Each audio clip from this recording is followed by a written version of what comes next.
गंगा के किनारे एक वन में एक खरगोश रहता था। उसके 3 मित्र थे, बंदर, सियार और ऊदबिला। चारों ही मित्र दानवीर बनना चाहते थे। एक दिन बातचीत के क्रम में उन्होंने उपोषित के दिन परमदान का निर्णय लिया, क्योंकि उस दिन के दान का संपूर्ण फल प्राप्त होता है। ऐसी बौद्धों की अवधारणा रही है। उपोषित बौद्धों के धार्मिक महोत्सव का दिन होता है। जब उपोषित का दिन आया तो सुबह सवेरे सारे ही मित्र भोजन की तलाश में अपने अपने घरों से बाहर निकले। घूमते हुए ऊदबिलाव की नज़र जब गंगा तट पर रखी 7 लोहित मछलियों पर पड़ी तो वह उन्हें अपने घर ले आया।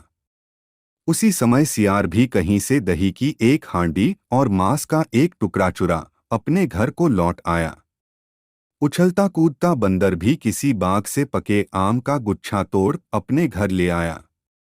तीनों मित्रों ने उन्हीं वस्तुओं को दान में देने का संकल्प लिया। किंतु उनका चौथा मित्र खरगोश तो कोई साधारण प्राणी नहीं था। उसने सोचा, यदि वह अपने भोजन अर्थात घासपात का दान जो करे तो दान पाने वाले को शायद ही कुछ लाभ होगा। अत उसने उपोषित के अवसर पर याचक को परम संतुष्ट करने के उद्देश्य से स्वयं को ही दान में देने का निर्णय लिया। उसके स्वयं के त्याग का निर्णय संपूर्ण ब्रह्मांड को दोलायमान करने लगा और शक के आसन को भी तप्त करने लगा। वैदिक परंपरा में शक को शक्र या इंद्र कहते हैं। शक ने जब इस अति अलौकिक घटना का कारण जाना तो सन्यासी के रूप में वह उन चारों मित्रों की दानपरायणता की परीक्षा लेने स्वयं ही उनके घरों पर पहुंचे। ऊदबिलाव, सियार और बंदर ने शक को अपने अपने घरों से क्रमशः मछलियां, मांस और दही एवं पके आम के गुच्छे दान में देना चाहा। किंतु शक ने उनके द्वारा दी गई दान को वस्तुओं को ग्रहण नहीं किया। फिर वह खरगोश के पास पहुंचे और दान की याचना की।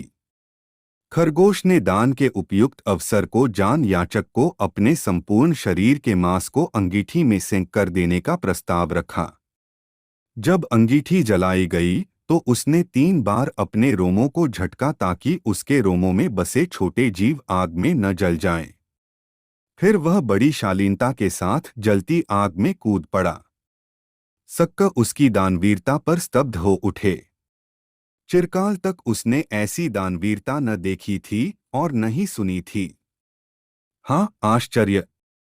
आग ने खरगोश को नहीं जलाया, क्योंकि वह आग जादुई थी, शक के द्वारा किए गए परीक्षण का एक मायाजाल था। सम्मोहित शक ने तब खरगोश का प्रशस्ति गान किया और चांद के ही एक पर्वत को अपने हाथों से मसल चांद पर खरगोश का निशान बना दिया और कहा, जब तक इस चांद पर खरगोश का निशान रहेगा तब तक हे खरगोश, जगत तुम्हारी दानवीरता को याद रखेगा।